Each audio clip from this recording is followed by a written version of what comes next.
Sec. Here we go. Good morning, everyone. Thank you so much to be part of the Regency Wine Nevada and the Hillside Wine and Spirit session, the breakfast of the champion. We start this different session about 9 months ago already. Just right there when the pandemic started, we decided to put you guys on a Zoom just to be sure that we can keep together, that we can keep sharing the passion, and also to give you more information and to give you a sense about what we're doing at Regency and Hillside Wine and Spirit and the type of relationship that we have with our suppliers. Most of you did done those Zoom testing in the past. They are very convenient. They are very easy to go to, meaning that you can test the wine, you can ask questions, wave your hand if you want to ask any question, and please use the chat box on your computer to actually ask any question during this meeting. We're going to have, I have the pleasure today, and I want to thank you very, very much, those amazing people, this great couple up north in Mendocino with Andy DuVigneaud and Ali. Those people that I met about 2 years ago. I want to thank Karen from Vino 100 and Smitty to introduce me to them at one point. Since then, I met their wine and I fell in love with what they were doing, their passion for the product, passion of winemaking. Sorry, and they are just a great representation of Mendocino and what Mendocino can offer as far as quality wine. So here we go. So thank you again for everyone. I want to thank you, the industry. Thank you, guys. You're the heart of this community, of the heart of the industry. And thank you again to support this program, to be here today and to test those wines with us. Thank you again. Good morning, Monsieur Andy. How you doing, buddy? Good morning. I'm great. The rain is finally here. It's finally winter here in Northern California. It's pouring down rain, and I'm here in the cellar, and it's nice and chilly.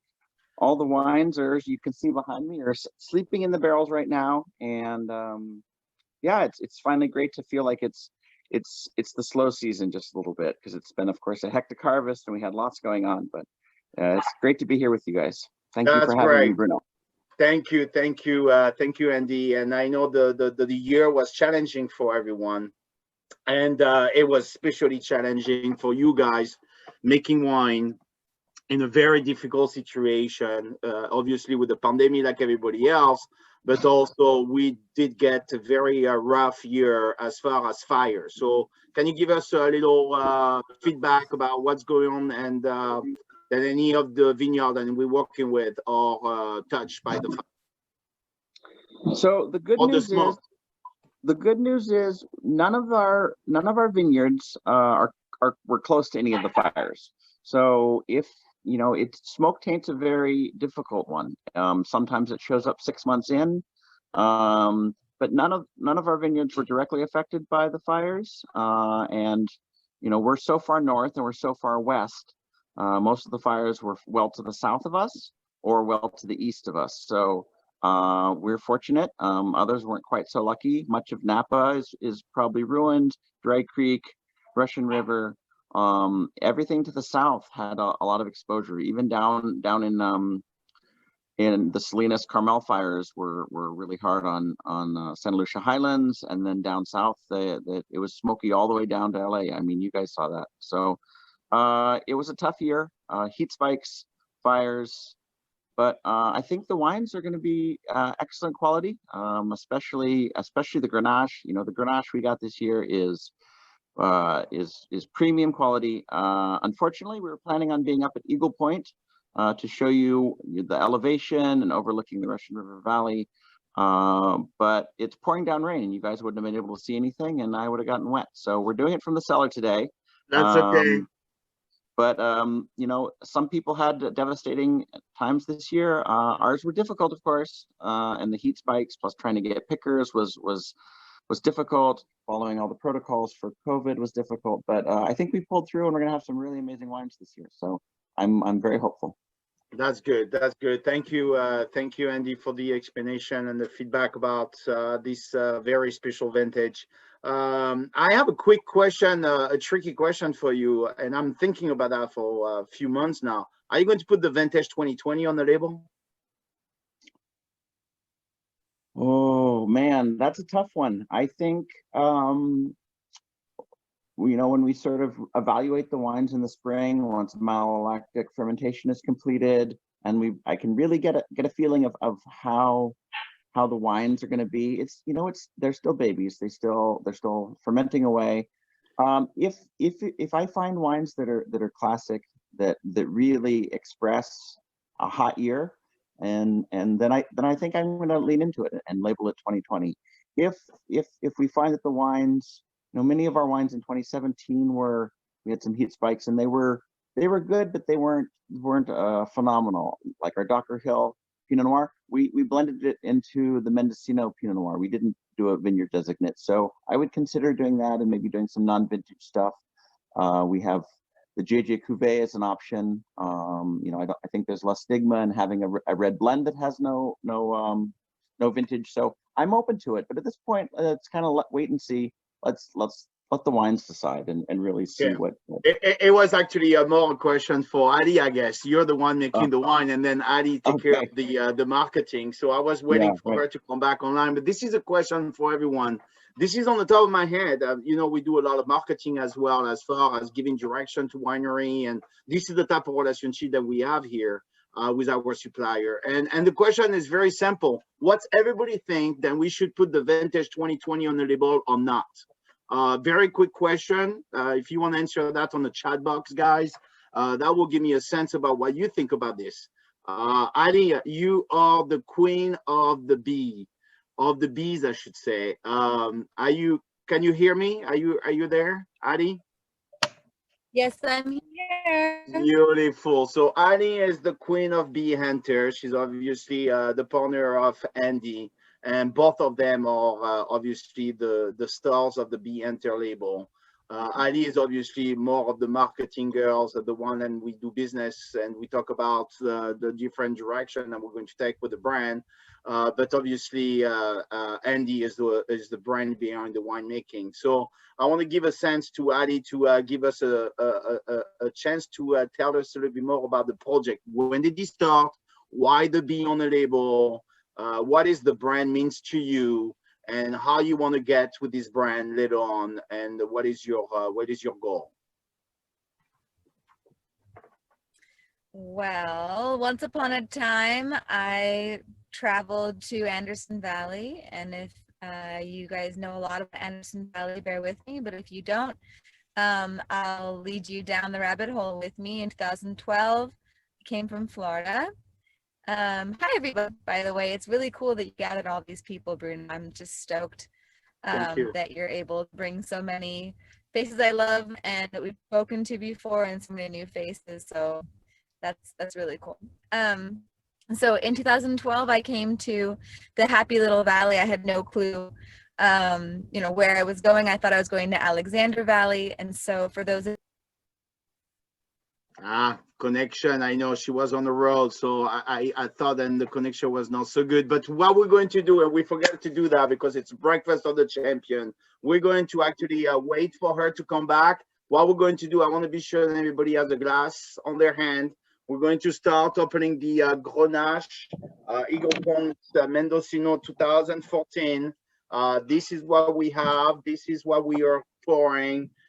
This is a very small production. Andy's going to talk to us about it.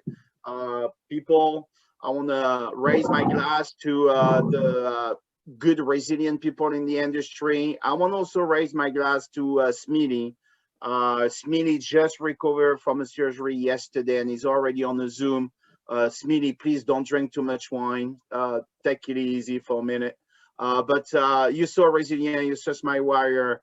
And thanks God that you're here and take care of the business at Regency in Reno. Thank you again, Smeely. And yeah, we are so pleased that you are a part of this meeting this morning again. Thank you guys. Cheers to that. Let's test this one.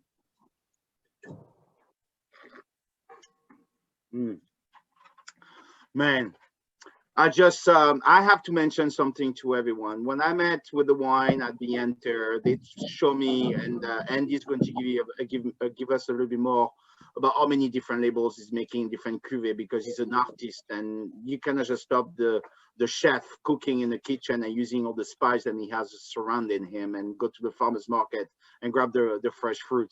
But he's making so many different wine, and I test a whole bunch of wine with him just to analyze which one would be good for distribution. And I met with the Grenache, and Andy was right away told me, Bruno, I'm sorry, but we only do 50 cases of this wine. I don't think we want to get this in distribution. We can do direct consumers. We don't have enough wine. And I was very specific with them. I don't know if you recall that, Andy. And I say, if you don't give me access to the Grenache, I will not do the deal. And that's why I'm so excited to show you this Grenache, guys. I hope you're going to enjoy as much as I do. And Andy, let's go back to the location, to the Eagle Point Ranch, where you were supposed to be this morning. Of course, it's raining, so you are in the wine cellar. What can you tell us about this specific vineyard, and why did you choose this vineyard to make this, to pick up the Grenache from there? So Eagle Point Ranch is a very special vineyard. There's no vineyards anywhere nearby that are similar. It's overlooking the upper Russian River, but it's at 1,800 feet elevation on the east side of the river. So if you were to go up 101 all the way past Cloverdale, past Alexander Valley, it narrows into Hopland and then opens back up into the Ukiah Valley. And this is high on the halfway up the ridge to the east of Ukiah. It's 1,800 feet elevation, so it's above the fog. The fog will come up the Russian River. Usually, the farther you go up the Russian River, the less fog you have. But the 1,800 feet elevation is above the fog, so you get the nice cool breeze because of the higher elevation. You just don't have any of the fog influence. So the Rhone Reds especially do amazingly well there. They when it's foggy, you get a lot of the green character, some of that kind of ripe banana. This expression of Grenache is fairly unique. It doesn't,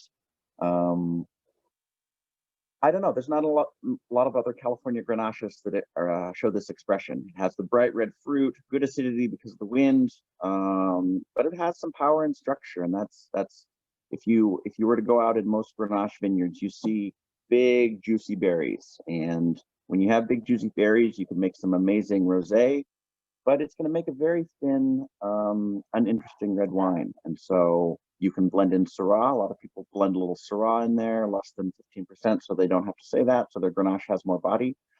But because of this special site, thin soils on the side of a hill and nice and windy, they're tiny berries.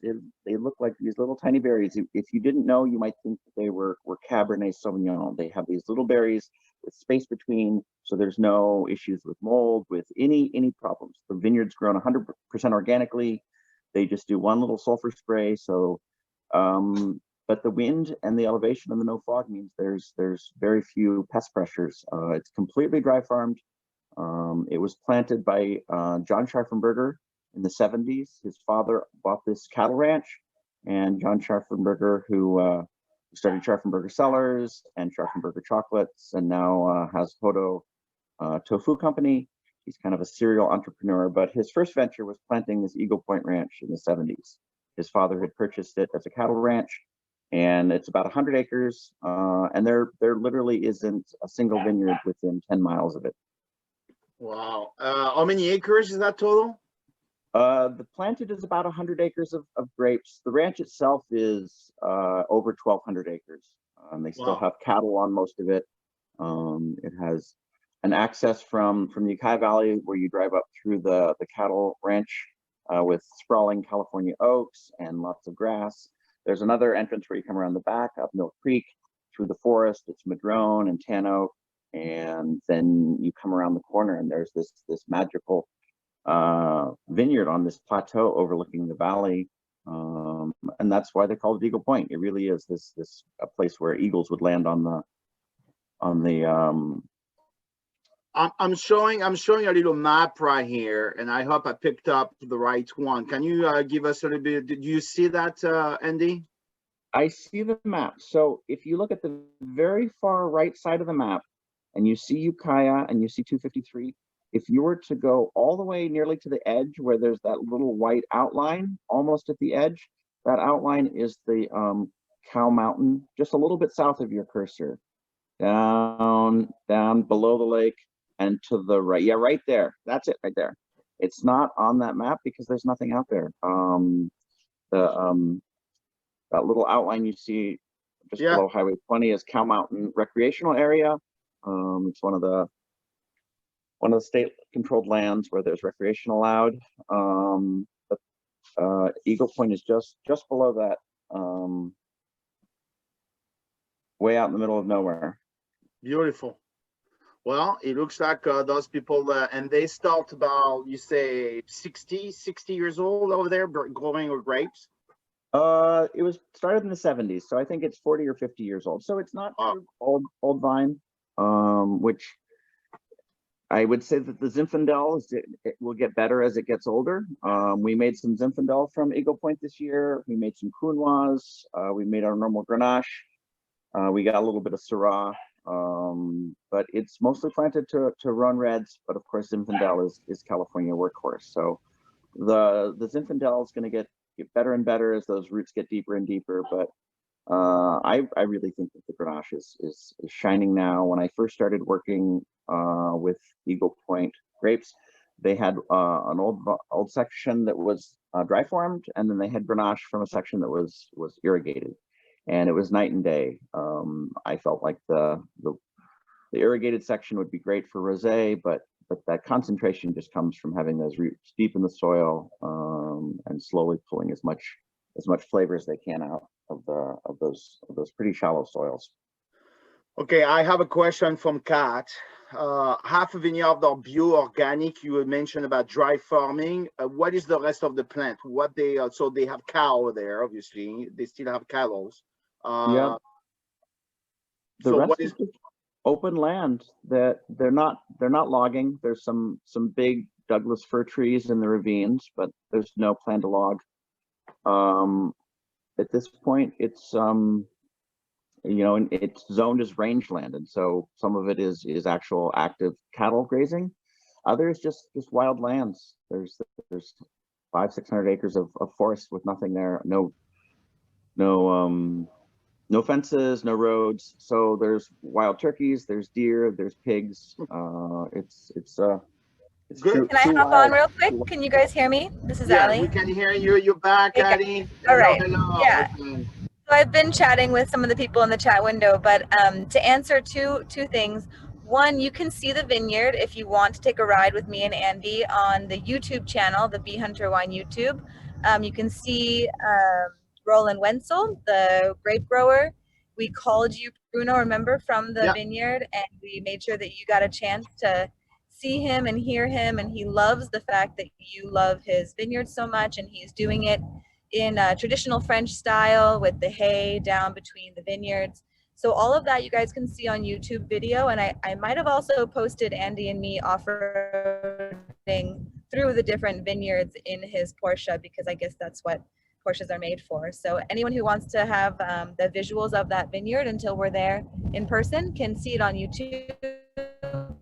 And he was really excited to join us today, and will be excited to join us for the next time when the weather permits.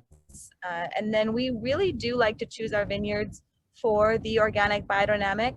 But as Andy often says, these people that we choose, they really are longtime families, and sometimes they can get the certification, sometimes they don't. So mostly we really just need the grapes to be of the best quality, and oftentimes they already are doing the best practices without the certification.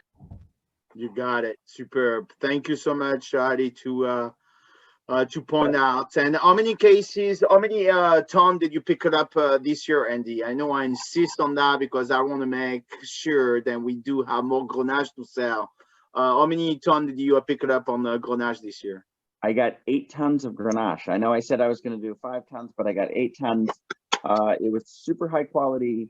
A lot of buyers were worried about just general production in general because of COVID.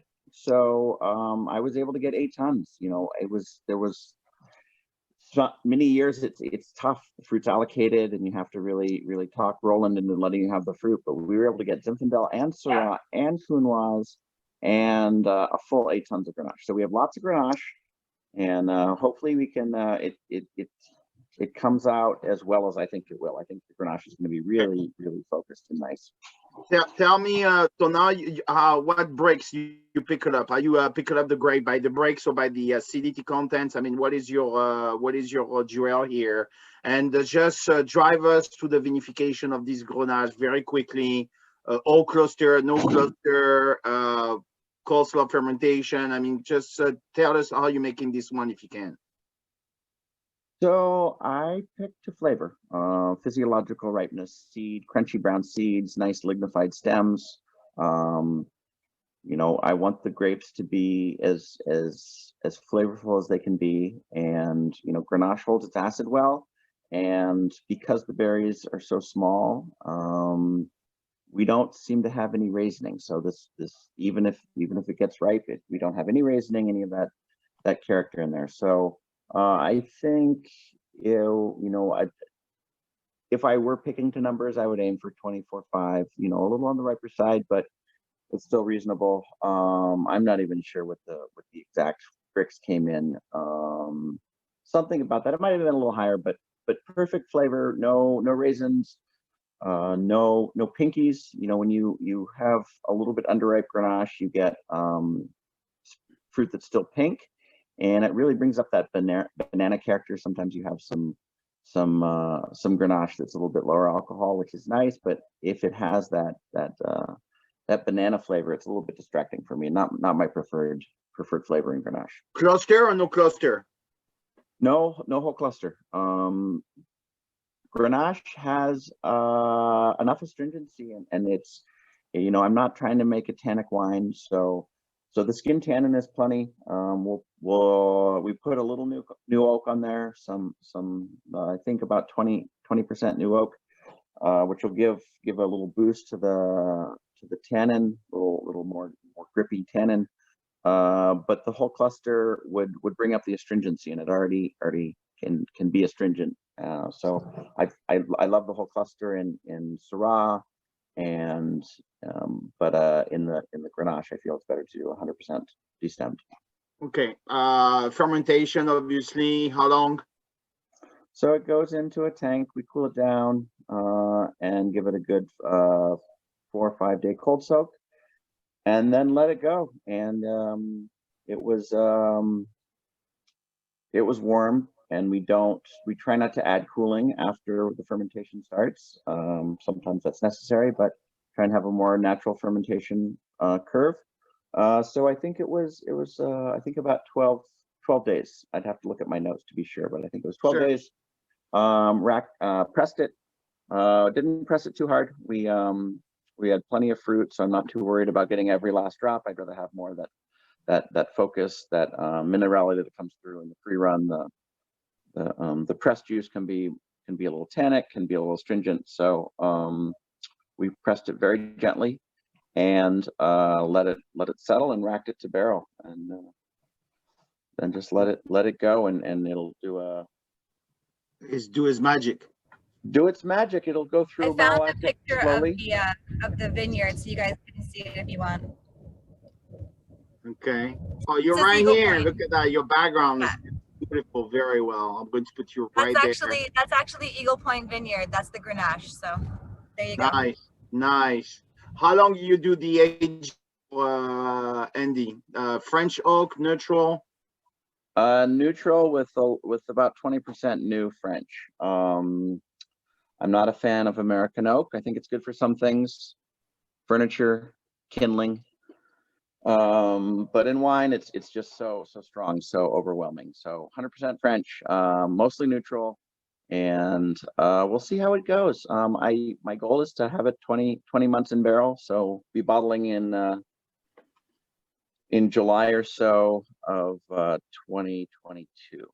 Okay, just a sense of usage of sulfites. We have this conversation in the past together. I just want you to express your vision of sulfite and the usage of sulfite during vinification. So it's at this point pretty industry standard to add sulfur at the crusher. But unless I get fruit that's really damaged and has volatile acidity issues, which this certainly did, it was perfect fruit. So no SO2 at the crusher, no SO2 during anything. We're going to let it sit. We're going to top up the barrels and let them go. They won't see SO2 until at the very earliest. We'll taste in the spring and see if there's any. If it still has the freshness, if it does, we'll just keep them topped up and see how long we can go. And many times the first SO2 that these wines will see is right before bottling. But we definitely need the SO2. I don't want to be making any wines that are flawed. And the right amount of SO2 right at bottling really preserves the wine, keeps it fresh, and allows it to age. 2 years in barrel and then another year or two in bottle. And the wines just start to open up and really flourish, and then there's another 5 to 10 years depending on the variety and the year and the vineyard source. So I'm a big proponent of SO2, but certainly not before any of the fermentation, because it just knocks back all of the native yeast and the native bacteria that are on those grapes. And these grapes are organic, and they are certified organic, so it does CCOF certification. But that means there's all sorts of interesting no fungicides have been applied that might knock those back. So there's all sorts of interesting organisms on there. And if you add SO2 at the crusher or the destemmer, you knock most of those back. And in fact, that's the intention, just so you have a quick fermentation with known yeasts. But you lose all those extra flavors and aromatics. So big fan of the right amount of sulfur addition well after fermentation and aging, but before that we avoid it at all costs. Got it. Superb. Thank you so much for the explanation. I can see the chat box is working very well. I have a lot of great description over here. Jeffrey, thank you. Your description is just amazing. Everybody can read it. Who want a response? I have Gordon as well, is doing a beautiful addition to the description as well. Is any of our women sommelier right here would love to add something to the tasting note before we give a chance to maybe the chef?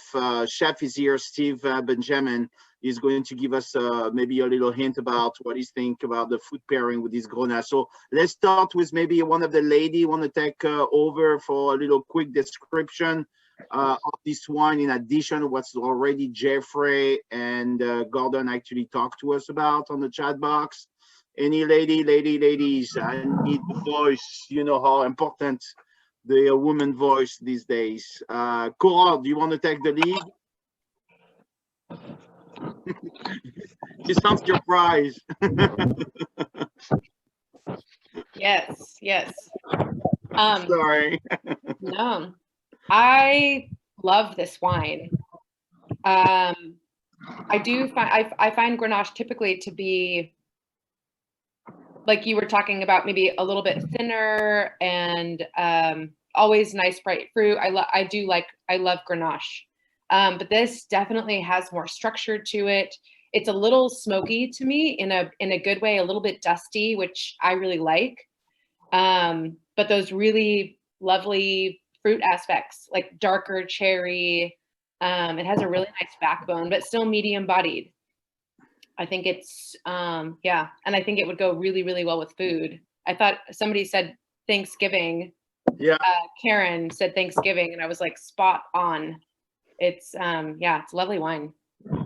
Thank you, Cole. I really appreciate that.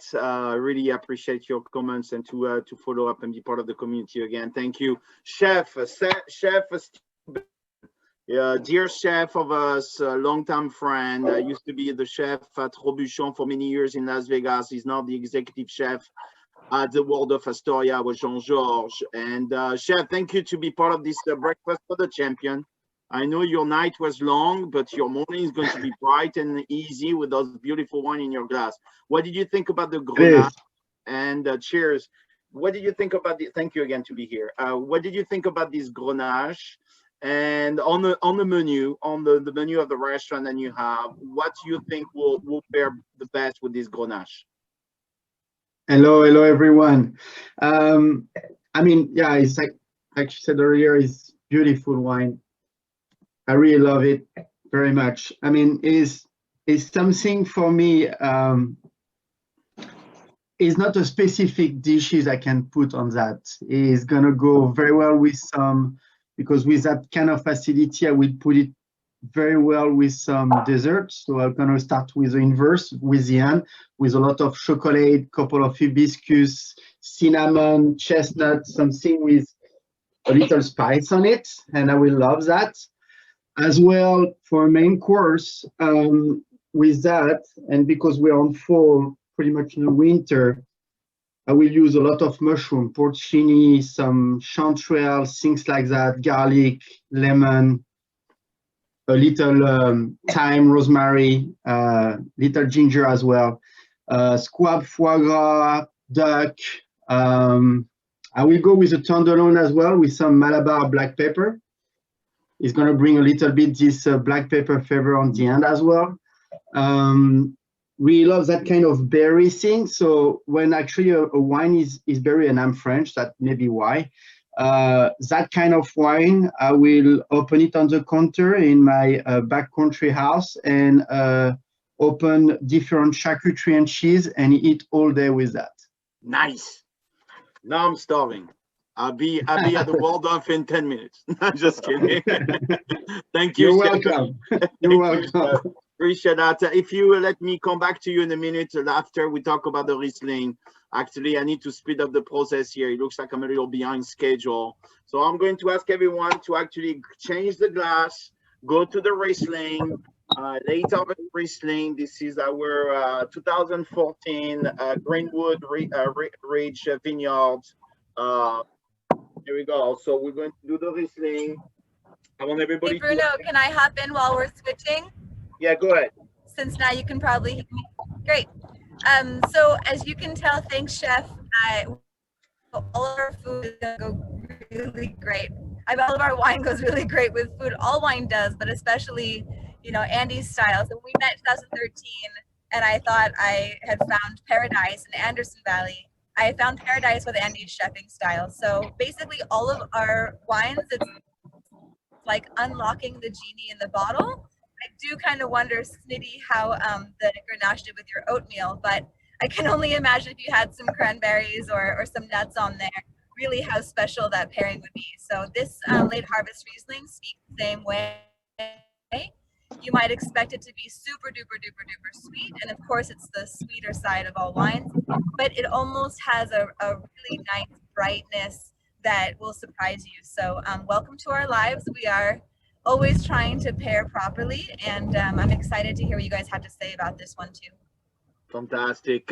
Before we get to the description, I want to thank you, Ali. Appreciate that. Andy, very quickly, give us a sense about the location. I'm going to show a map in a minute, but tell us why did you pick this vineyard to do a late harvest Riesling? What do you think about this vineyard? And tell us about maybe the process of the winemaking of this wine. Botrytis, no botrytis. I mean, just give us a sense. In the background, you see Mendocino. In my background, you see Mendocino and the fog. Maybe that's a good explanation about it. Go ahead. You can also add in your thoughts about whether or not we're going to make more late harvest, because that was just a question that came up. Yes. In the chat. So. Okay. Yeah. Go ahead, Andy. Your turn. All right. So this, if you were to look at Bruno's map, the Grenache came from the far right side, and this is going to come from the far left side. It's going to be the vineyard all the way over, yeah, right over there on Greenwood, Greenwood Ridge, right there, right next to Elk. So you can see the ocean from this vineyard. It's on this ridge. It's in fact the ridge we live on. We live up above Anderson Valley. This is more towards the coast. It's about the same age vines. It was planted starting in the 70s, and you know the difference between, at least here in California, the difference between the Riesling petrol and minerality and more fruit forward is really soils. And so this is decomposed loam, with some clay and some sandstone, and that whatever that magical mix of soil, as the wine ages, it gets that petrol, that just distinctive Riesling, you know, that you can't fake. It's something that comes out of the soil in the roots. And so we get this Riesling. We've gotten a couple other Rieslings that are down in the valley that don't express the petrol as much, but the Greenwood Ridge just really expresses the petrol. And of course, to back that up with a dessert wine, you need a good amount of botrytis. And so the botrytis is totally weather dependent. You know, it needs to be cold and wet to get botrytis, but then you need dry wind directly afterwards to desiccate, to concentrate the acid, to concentrate the sugar, to concentrate the flavor.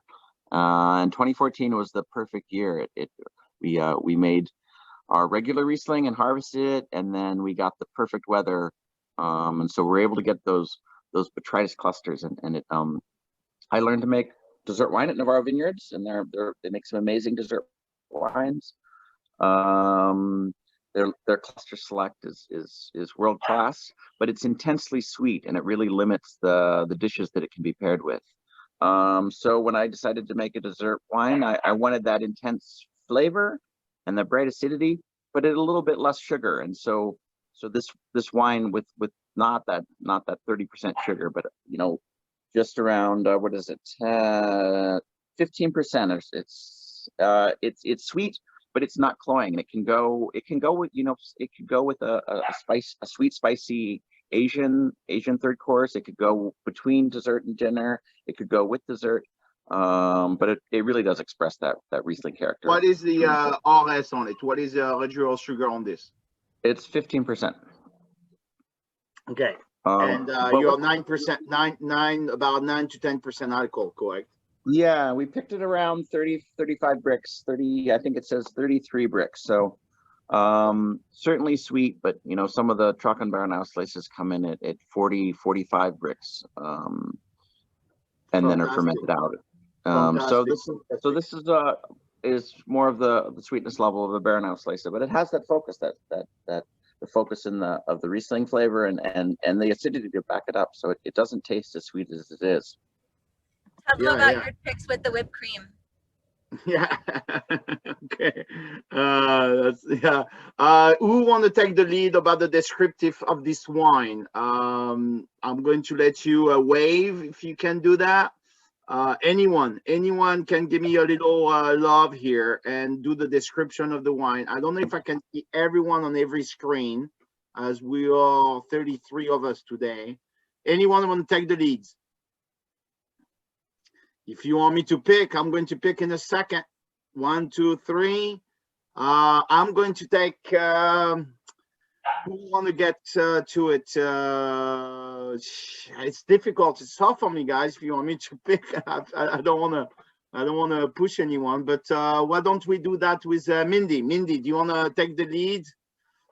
Because you have the Bignon and Andy has a Bignon as well. So I thought that was a good combination. Just for the screen. Go ahead, Mindy, and mute yourself if you can. Oops, sorry, I clicked twice. Sorry, do you want to click on it again? There we go. Mindy, good morning. Thank you to be here. Appreciate that. Good morning, everyone. Hello, hello. So what did you think about this wine? It's nice. The brioche, the complexity on the nose, followed by not too cloying, like you already mentioned. Enough acidity to carry through to balance out the sweetness. Every wine pairing on my dessert course, we do a tasting with the actually the owner of the property, so it's kind of fun. But he always says they're too sweet, not enough character. I've tried some fun bean santos, and they're always I would love this one just because it has that character and that brioche without being too sweet, and I think it would be definitely a cloud preserve. Thank you. Thank you, Mindy. I really appreciate your comment on that. Chef, are you still with us, Chef? He's right here. Steve, can you tell I'm us? still there. That's good. Did you finish up the ball already? Yeah, half of it. I'm sorry, it's a half ball. I really appreciate this one because It's not too sugaring. Now, you know, we can cook foie gras with that. We can a lot of desserts as well. I will see that with a granité. I will put some figs. I will put some almond. Almond will go very, very well with that. Isn't figs, dates, Moroccan food. I love to go to Marrakesh and we were eating a lot of tagine and things like that with a lot of lemon confit and things like that with Riesling. I really love that. That's great. That's a great combination. That's my mouth is watering right now. A good tagine. Oh my gosh. I think I'm going to come to the restaurant soon, chef, for sure. This No is Jeff problem. from Waldorf Astoria. If you're in Los Angeles, if you visit Los Angeles, if you haven't ever chance to come to Waldorf Astoria, their rooftop is the best breathtaking location in Los Angeles. 360 view outside on the patio.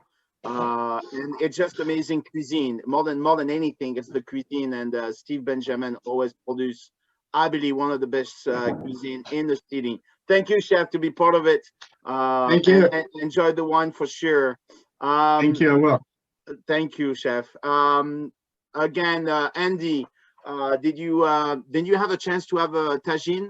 I know you're a foodie. We have so much a good time when we get together, and we share a lot of passion in this regard. Did you have any tagine? Do you agree with the tagine pairing?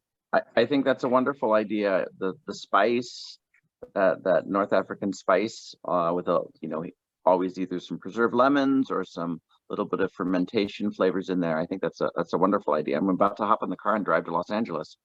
Yeah, we'll be ready for you for sure.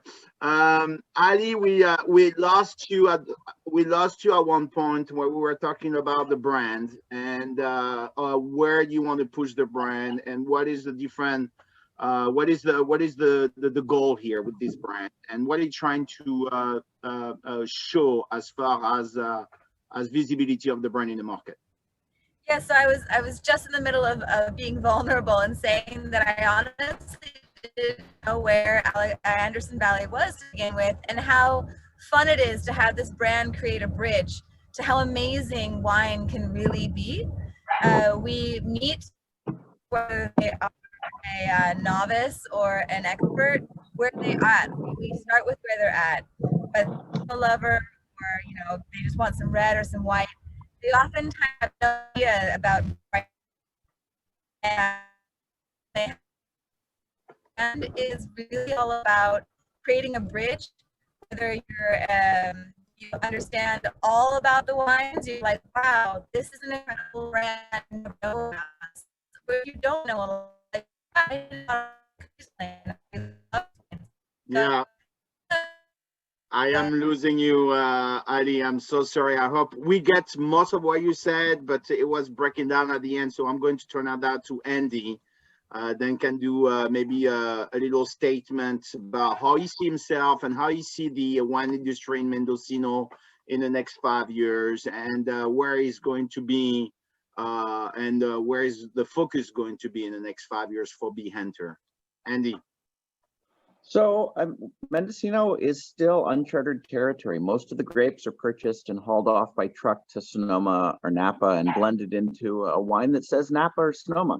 And as you can taste, there's so many different locations in Mendocino, going from the coolest cool climate to this nice warm climate. And so we have so many opportunities to really push Mendocino as a brand, as a serious wine location. Everyone has seen the potential, and I think Anderson Valley specifically with Pinot Noir is realizing some of that notoriety. And but Anderson Valley is just one small little area in Mendocino, and given that we buy our fruit from small growers, we have an opportunity to buy many different kinds and have lots of different varietals. It can be hard to sell that in distribution when you have, right now on our tasting list, if you came into the tasting room, you could taste 25 wines. We have 25 wines open, which is great in the tasting room. It's wonderful. But we're going to try and focus on our core, which, thank you, Bruno. Grenache is my favorite red wine. and Ali was threatening that I couldn't make any more Grenache, and you saved it, and now we can keep doing the Grenache, which is my joy. And Riesling is one of my favorite white wines, and so we get to make Riesling. But really, we are in Anderson Valley, and our best relationships have been with Pinot Noir growers, and we're in a unique location. So we're going to keep making the Pinot Noir, and our Anderson Valley blend can get better and better, and it will. It's there are just so many unique vineyards. I get to use some of the skills I learned at Navarro in blending to craft a composite wine, whereas so far we've really focused on wines that are, this is one vineyard, this is one varietal, and it expresses it wonderfully. This is one vineyard, one varietal, and expresses it. But there's just so much as a winemaker excitement in creating these blends from different vineyard sources and from different varietals. So like I said, we made Counoise and Syrah and Grenache and Zin, and we're going to try and blend that up and make a world-class wine that's unique to California, that really expresses Mendocino County terroir and climate and the history of grape growing in the county, but is unique to Bee Hunter as someone we're not tied to a specific vineyard. But of course, when we make those relationships, we keep those relationships, and that's why we're making wine, so we can support the small farmers. We can bring all these amazing flavors to you guys. So thank you for coming in to taste the flavors with me. No, I agree. I really appreciate Andy what you're doing for us over there, and I can see the passion. And every time I taste some of your wine, obviously it's a lot of different varietal, but I'm dying to test the Counoise. I'm dying to test what is going to happen with the Counoise. That's the newcomer of the family. I know you get a lot of puppies recently. Your dog lover, your animals lover, and you love your vineyard as much as you love your dog. So that's a good interest of mine. Then I know you're going to nurse those little puppy and those vineyards in the best way to make the best wine for us for the next. This is a little McNabb. That's the Mendocino County heritage dog. So we're going to be expressing the terroir of the dog and the terrier of Mendocino County. That sounds great. Thank you so much, Andy. I really appreciate that. I have a few more questions. You do dry Riesling? Yes, we have a dry Riesling. They have a dry Riesling. Another question to you is, do you work with Eric Flanagan? No, I've never worked with Eric Flanagan. I'm not even sure who that is. So how about not yet? Not yet. Not yet. I like that. I really appreciate your time. I really do appreciate you and Ali to make the effort to be with us today and share the passion and to tell us a little bit more about your project. If anybody go to Mendocino, don't forget to reach out for me or to them. They have amazing tasting room. Where is located the tasting room? In downtown Boonville. Can't miss it. Just look for the yellow Bee Hunter mobile. And the yellow Bee Hunter mobile. You're right. It is just amazing to work with you guys. I want to be sure you know that I'm a huge fan, and I hope that all my sommelier today get a sense about what we're trying to accomplish over there with Mendocino. You're the representation, I believe, of the best. Your eyes is on the best vineyard, and you're making those wine easy for us to sell. The only problem we have with this Grenache for right now, it's in a very limited edition. So I believe we only have about 25 cases left on this cuvée of the Grenache. More Grenache will be made later on. I want to thank everyone before I close the statement, before I talk about the little sales speech in a minute. I want to thank Ali, I want to thank Andy, I want to thank everyone to be part of this meeting again. We are going to see you again in 2 weeks. Every other week, we're making those happen. I will advertise what is going to be in the next 2 weeks. Until then, thank you again to be part of this amazing breakfast of the champion. You're all champions. And I want to thank you in the bottom of my heart from Regency and from Hillside, the great support and that you make. Then you're pretty much going to save our industry if you keep strong, and together we can make it happen. Thank you again, guys. I really appreciate that. Thank you so much. All right, thank you, Bruno. Thank you, guys. Appreciate that. Thank you. I appreciate the voice you give us. Thank you. Thank Happy you. holidays, guys. I hope you guys really enjoy the wines. We make it all better, just one glass at a time. Thank you, Ali. You're amazing. Thank you so much. Thank you.